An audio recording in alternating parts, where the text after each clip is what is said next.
Hello friends, welcome back to my channel. आज हम एक important debate style question discuss करने वाले हैं। Advertising is wasteful expenditure, comment and justification. ये topic BCom, BBA, MCom, MBA students के लिए एग्जाम में काफ़ी बार आता है। तो चलिए शुरू करते हैं। आंसर इंट्रोडक्शन, या इसकी हेडिंग ये भी हो सकती है meaning of advertisement. Advertising is a powerful tool of promotion used by a company to create awareness, build brand image, increase sales. However, it has always been criticized as a wasteful and unnecessary expenditure because it involves huge cost, especially for big brands. The debate continues between those who believe advertising wastes money and those who see it as an investment। तो इसका मतलब ये है कि सबसे पहले ये समझते हैं कि एडवर्टाइजिंग होता क्या है। एडवर्टाइजिंग एक प्रमोशनल टूल है जिसमें कंपनी अपने प्रोडक्ट या सर्विस के बारे में कस्टमर को इंफॉर्मेशन देती है और उन्हें अट्रैक्ट करती है। लेकिन एक कॉमन क्रिटिसिज्म है कि एडवर्टाइजिंग सिर्फ पैसा बर्बाद करती है। आइए देखते हैं इसके दोनों साइड्स, वेस्टफुल या investment. Argument supporting the statement advertising is wasteful. First point is high cost. Advertising require heavy spending on TV, print, digital, and outdoor media. These costs are often passed on to consumer through higher product prices. इसका मतलब ये है कि advertisement करने के लिए जैसे TV हो गया, अगर हम उसको प्रिंट करवाते हैं या हम उसको डिजिटल प्लेटफॉर्म पे करते हैं तो वो बहुत ज़्यादा खर्चा होता है कंपनी का।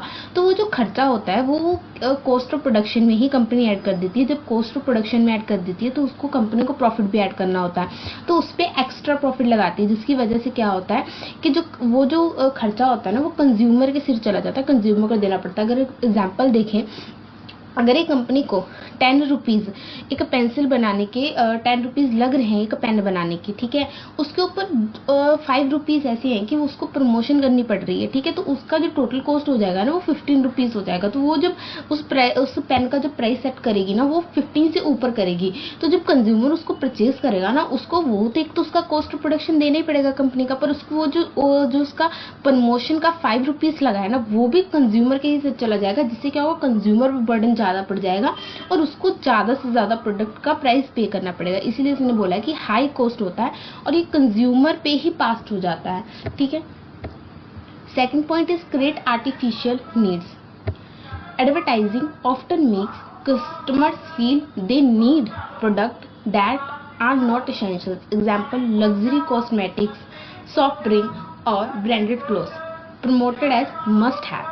इसका ये मतलब है कि एक आर्टिफिशियल नीड प्रिपेयर करता है, मतलब आपको उसकी ज़रूरत भी नहीं है प्रोडक्ट की, लेकिन वो बार बार आपको उस प्रोडक्ट का आपको बार बार एडवर्टाइजमेंट देता है, आपको शो करता है, जिसकी वजह से ना आपको लगता है कि इसको खरीद लेना चाहिए। मस्ट हैव लिखा है कि आपको होना ही होना चाहिए, बट आपको उसकी ज़रूरत नहीं होती है। वो आपको एक आर्टिफिशियल नीड मतलब ज़रूरत नहीं होती है। आपको कभी कभी एग्जाम्पल देखो कि आप कभी को ना जो लोग फूड्स ब्लॉग्स देखते हैं या जो फूड शॉर्ट्स देखते हैं मोबाइल पे, यूट्यूब पे, तो वो लोग जब उस वीडियोस को देखते हैं ना या रिपीट पे जब 1-2 घंटा देख ले या 15-20 मिनट देख ले, तो उनको भी ना, अगर वो मोमोज की वीडियो देखो तो उनका मोमोज खाने का दिल करने लग जाता है। अगर वो बर्गर, कोल्ड ड्रिंक ऐसे देख रहे हो तो उनका वो खाने का दिल करने लग जाता है। तो एज ए रिजल्ट क्या होता है ना कि वो एक आर्टिफिशियल नीड प्रिपेयर हो जाती है। आपने बेशक खाना खाया है, फूड लिया है, फिर भी आपको वो मोमोज खाने की दिल करेगा, आपको बर्गर, क्योंकि वो एक आर्टिफिशियल नीड प्रिपेयर कर रहा है, क्योंकि वो बार बार आपको वही चीज़ रिपीट पे शो कर रहा है। तो आपके माइंड को लगता है कि आपको भी वो चीज़ चाहिए, बट उसकी आपको नीड नहीं होती है, ठीक है। Misleading claims, many advertisement exaggerate और मिसलीड कंज्यूमर्स। एग्जैगरेट का मतलब होता है कि कोई भी चीज़ बहुत बढ़ा चढ़ा के बतानी, ठीक है, कोई भी चीज़ है चाहे वो अच्छे में हो चाहे वो बुरे में, जब उसको बहुत बढ़ा चढ़ा के बताया जाता है ना उसको एग्जैगरेट कहते हैं। और मिसलीड कस्टमर आपको पता ही है कि गुमराह करना, ठीक है। Example fairness cream, weight lose product, this product trust and waste consumer money. मतलब मिसलीड क्लेम कर देती है कि जो एडवर्टाइजमेंट होती है ना, जैसे अब कोई फेयरनेस क्रीम है, जैसे अब फेयर एंड लवली हो गई या कोई भी ऐसी ब्रांड की कंपनी जो ये बोलती है कि आप क्रीम लगाओगे ना तो आप काले से गोरे हो जाओगे, बट इट्स नॉट। किसी की बर्थ नहीं, नेचुरली कलर जो फेस का वो ब्लैक ही है, तो किसी भी क्रीम से किसी भी चीज़ से वाइट नहीं हो सकता। तो ये एक क्लेम गलत है। ठीक है। तो ऐसे क्लेम कर देते जिसकी वजह से ना मिसलीड कर देते, गुमराह कर देते कि कस्टमर को लगता है कि नहीं नहीं ठीक है। हमारे इंडिया में एक्चुअली कलर्स को लेके, फेस कलर को लेकर बहुत डिस्क्रिमिनेशन है, तो इसीलिए ना फेयरनेस क्रीम बहुत तेज बिकती है। ठीक है, तो कोई भी ऐसा नहीं करता, तो हमेशा वो बोलते हैं कि आप क्रीम लगाओ तो आप गोरे हो जाओगे, एंड ये काफी चीज होती है। बट इससे क्या होता है कि कस्टमर मिसलीड होता है और परचेज करता है, यूज करता रहता है, लेकिन उससे कोई फर्क नहीं पड़ता। ठीक है, तो इसको बोलते हैं मिसलीड करना, गुमराह करना, या कोई छोटी चीज को बहुत बड़ी कर देना। ठीक है। Encourages wasteful consumption. ठीक है, ये क्या करता है, ये एनकरेज करता है वेस्टफुल कंजप्शन को। People buy more than necessary due to attractive ads leading to waste. Example, buy two get one free schemes. मतलब आप कभी भी कपड़े लेने जाओ, क्लोथ्स लेने जाओ, ठीक है, तो वहाँ पे ना हमेशा एक वो लोग ना स्कीम्स रखते हैं, जैसे आप 2 खरीदो कि आपको 1 फ्री मिल जाएगा। ठीक है, आप 2 फ्रॉक्स लेने गए, ठीक है, आप 2 फ्रॉक्स लेने गए, आपको आपके फ्रॉक्स लेने गए, आप तो 2 की ही जरूरत थी, बट आपने क्या किया, वहाँ स्कीम थी।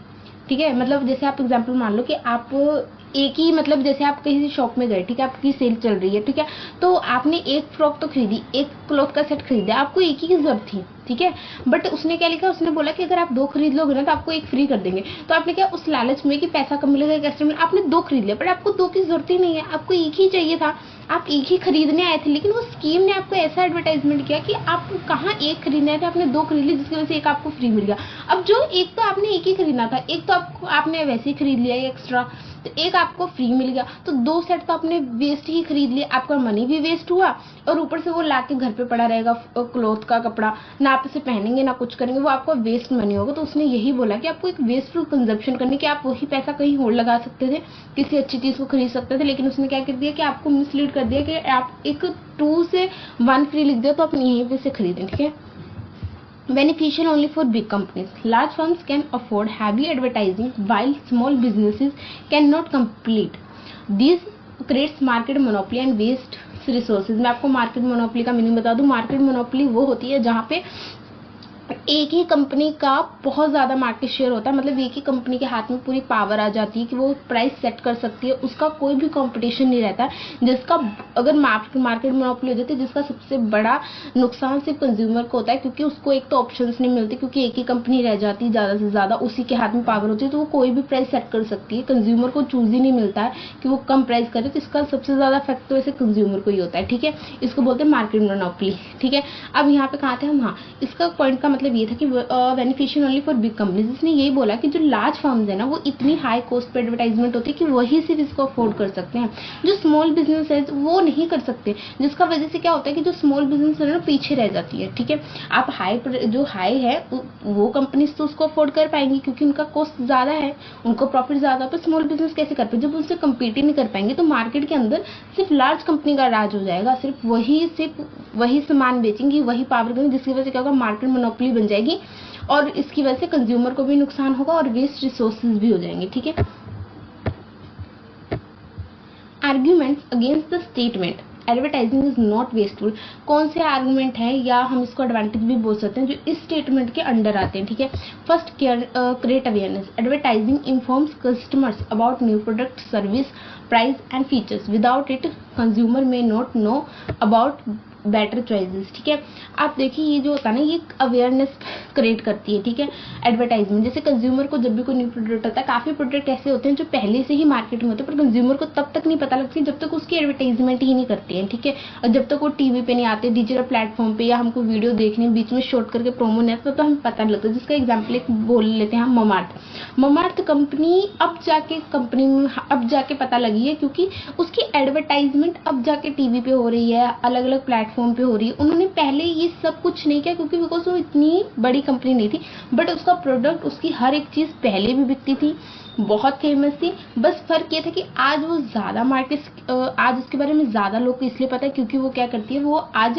एडवर्टाइजमेंट कर रही है। पहले उसका टीवी पे एडवर्टाइजमेंट नहीं आ रहा था, मोबाइल पे नहीं आ रहा था, इसका ये मतलब नहीं था कि वो एग्जिट नहीं करती थी, वो अभी भी बनी, वो बहुत पहले की कंपनी बनी है, वो वैसे विदाउट एडवर्टाइजमेंट सेल करती थी। ठीक है, तो इसका वही मतलब क्रिएट अवेयरनेस करना, कि आपको ज्यादा से ज्यादा लोगों को आपके बारे में या उस प्रोडक्ट के बारे में पता हो जाना। ठीक है, sports competition, healthy competition lead to better quality, innovation and reasonable pricing.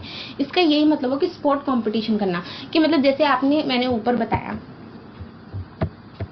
जैसे मैंने इस पॉइंट में बताया कि जो लार्ज फर्म्स है ना वही सिर्फ एडवर्टाइजमेंट को ही अफोर्ड कर सकते, स्मॉल नहीं कर पाएंगे, ठीक है। तो जिसकी वजह से क्या होगा, मार्केट मोनोपोली हो जाएगी। लेकिन अगर इसको ध्यान से देखा जाए, अगर ध्यान से देखा जाए, जहाँ लार्ज कंपनीज इसको अफोर्ड कर पा रही हैं, अगर वहीं पे स्मॉल कंपनी है, दूसरी कंपनीज भी इसको अफोर्ड करें और एडवर्टाइजमेंट करें, तो क्या होगा, कंज्यूमर को ऑप्शन ज्यादा मिलेंगे। जब कंज्यूमर को ऑप्शन मिलेगी ना, तो वो एक कंपनी को चूज करेगा, तो दूसरी कंपनी प्रॉफिट कमाने के चक्कर में उसी कंपनी को टैकल करने की कोशिश करेगी, उसी की क्वालिटीज, उसी की ही प्राइस को मैच करने की कोशिश करेगी, जिसका रिजल्ट क्या होगा कि जो कंज्यूमर है ना, एक तो उसको बेटर क्वालिटी मिल जाएगी, एक नया नया इनोवेशन आएगा, ठीक है, उसको, और जो कंज्यूमर है ना उसकी रीजनेबल प्राइसिंग मिल जाएगी, ठीक है, एक रीजनेबल अमाउंट मिल जाएगी, ठीक है, उसको वही बोला, ठीक है। Third point is encourage mass production with greater demand created by advertising, companies produce on a large scale reducing cost per unit, ठीक है।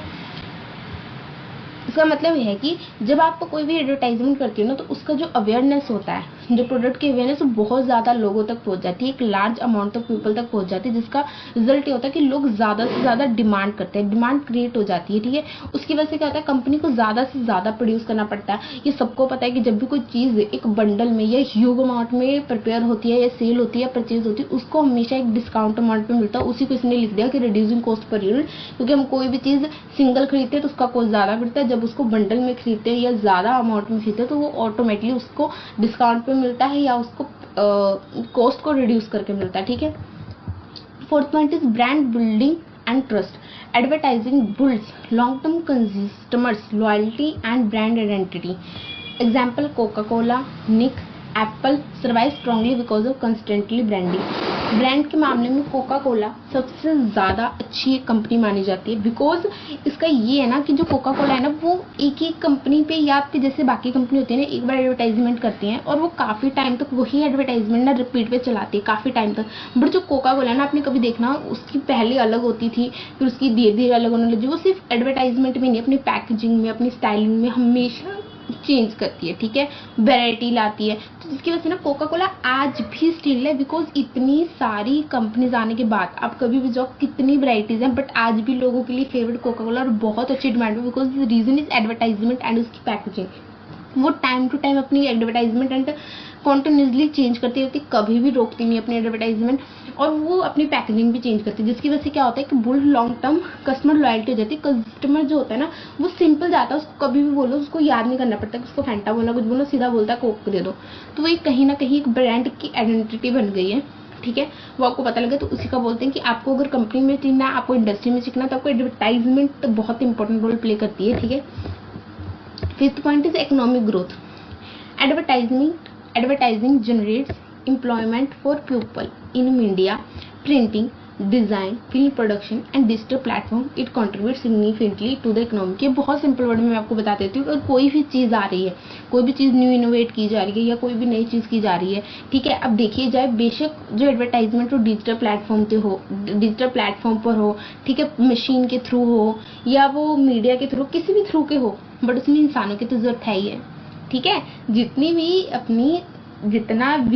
जितना भी काम हो, एंड में बैक साइड पे तो बेशक हमें पर्सन नहीं दिख रहा फ्रंट पे, बट बैक साइड पे तो पर्सन बैठा है ना, तो उस पर्सन से काम करवाने के लिए हमें उसे पैसे तो देने पड़ेंगे। जब उसे पैसे देंगे तो मतलब उसे रखेंगे, तो हम कहीं ना कहीं इकोनॉमिक में कहीं ना कहीं कंट्रीब्यूशन होगा, ठीक है।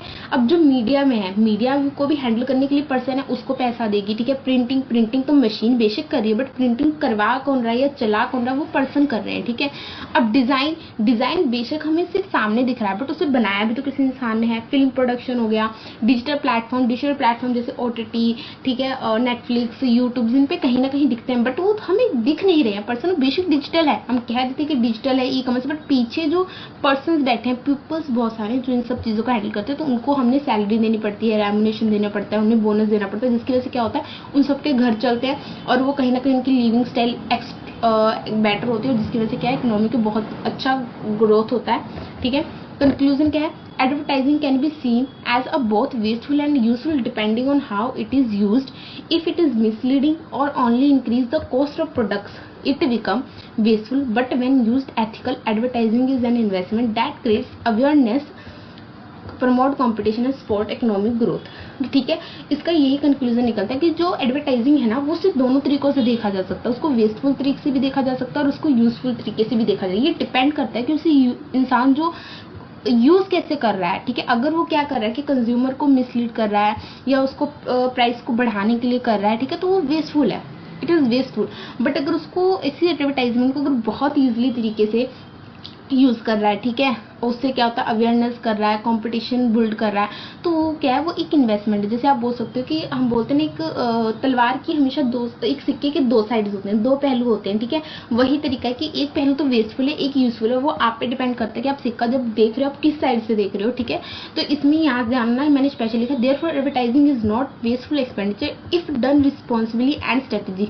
हमारा मानना, हम बेशक हमने दो साइड लिख दिए बट हम हमेशा पॉजिटिव साइड ही लिखेंगे। ठीक है, तो यहाँ पे एंड पे जरूर एक लाइन लिख देना कि not a wasteful expenditure it done responsibility and strategically. ठीक है, कि हमारे लिए ये वेस्टफुल नहीं है, हम इसको एक बहुत रिस्पॉन्सिबिलिटी तरीके से यूज करेंगे। ठीक है, आपको अभी एक चीज़ और मैं आपको बता दूं कि अगर आप ध्यान से देखें ना तो ये जो क्वेश्चन है मैंने इतना लंबा लिखा है। ठीक है, तो ये आप लोग को ना काफ़ी छोटा लगेगा, आपको लगेगा कि ये बहुत छोटा क्वेश्चन है, it is not enough for 6-7 page. But मैं आपको एक चीज़ बता दूं कि क्यों इतना छोटा लिखा, क्योंकि यहाँ पे आप ध्यान से देखेंगे ना कि क्वेश्चन क्या पूछा है, advertising wasteful expenditure comment and justification. जब आपको वो बोल देता है ना कि कमेंट करो, जस्टिफाइड करो, तब आपके पास ना कोई ऑप्शन नहीं होता। आप इसमें ऐसे नहीं लिख सकते कि मैं मीनिंग लिख दिया, फीचर्स लिख दिए, उसकी कम्युनिकेशन के वेज लिख दिए, ऐसा नहीं हो सकता। आप जब ऐसा लिखते हो ना तो वो कहीं ना कहीं आपका एक जो मेन मोटिव होता है ना वो घूम जाता है और वो कंज्यूमर जो एग्जामिनर होता है ना कंफ्यूज हो जाता है। तो इसलिए ना आप जब भी करो, जब भी उसने कमेंट या जस्टिफिकेशन लिख दिया आप सिर्फ वहीं तक लिखेंगे, इसे इतना ही इनफ है। और अगर आप ये 4 पेज पे भी आ रहा है या 5 पेज पे तक भी आ जा रहा है ना क्वेश्चन इज इनफ, वो आपको मार्क्स दे देगा। ठीक है, अगर यहाँ पे उसने ऐसा पूछ रहा था एडवर्टाइजिंग क्या, उसके एडवांटेज डिसएडवांटेज क्या है, तब आप इस क्वेश्चन में फीचर्स ऐड कर सकते थे, उसके मेथड्स या वेज या एलिमेंट्स ऐड कर सकते थे, तब कोई प्रॉब्लम नहीं थी। ठीक है, ये सिर्फ इस क्वेश्चन के लिए नहीं, आगे भी जितने क्वेश्चन आए जिसमें कमेंट लिखा हो दूसरी वो सिर्फ आपकी राय पूछ रहा है, आपको अपनी राय बतानी और राय का रीजन बताना होता है। वो कोई भी सब्जेक्ट आप उसमें बेमतलब की बातें नहीं लिख सकते हैं। ठीक है, उससे एग्जामिनर को समझ आ जाता है कि आप लेंथ इंक्रीज कर रहे हो, उसका कुछ नहीं आता। ठीक है, I hope you understand, today is enough. अगर आपको ये वीडियो कुछ थोड़ी भी हेल्पफुल लगी हो तो प्लीज़ लाइक कीजिए, शेयर कीजिए और सब्सक्राइब कीजिए my channel. Thank you for watching.